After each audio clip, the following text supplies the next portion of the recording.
Welcome to Osiris, the first mummy.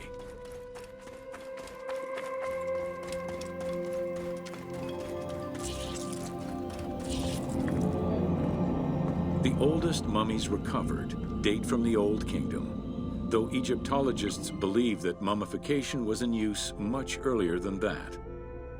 At first, the body was mummified through environmental desiccation, by leveraging the dryness of the environment and the heat of the climate.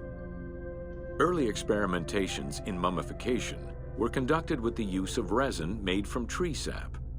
Strips of linen were only used on some superficial parts of the epidermis of the hands or jaw.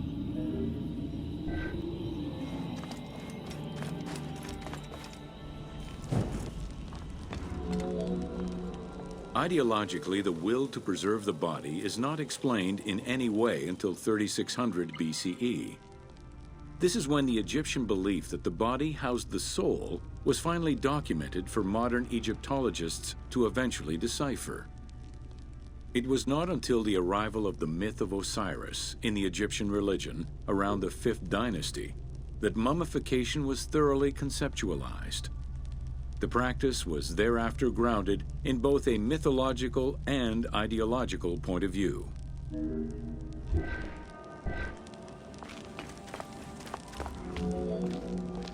Osiris was mainly known as the god of the dead and the god of resurrection.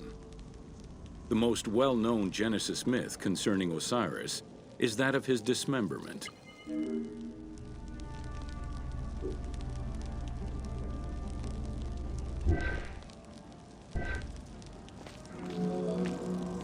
It is Plutarch who gives the most simplified and complete summary of the story. Within Egyptian mythology, Osiris represented the first king to rule Egypt.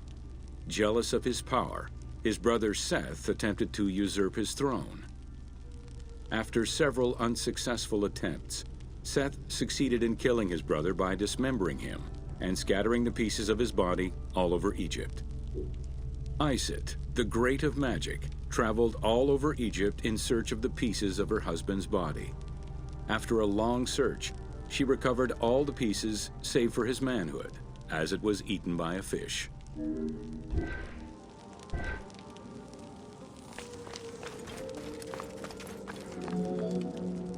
Isis then reassembled the body of her husband by binding it together with strips of linen. Aided by her sister Nephthys, another powerful magician, they gave Osiris the breath of life. This not only brought him back from the dead, but also allowed him to recover his virility long enough to impregnate Isis, thus ensuring his succession before, once more, dying. Thus Horus was born.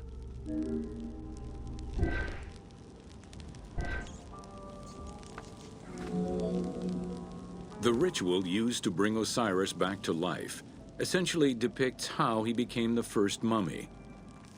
It is why, on the sarcophagi of kings, we often find Isis and Nephthys represented as the magicians who restore life to the deceased.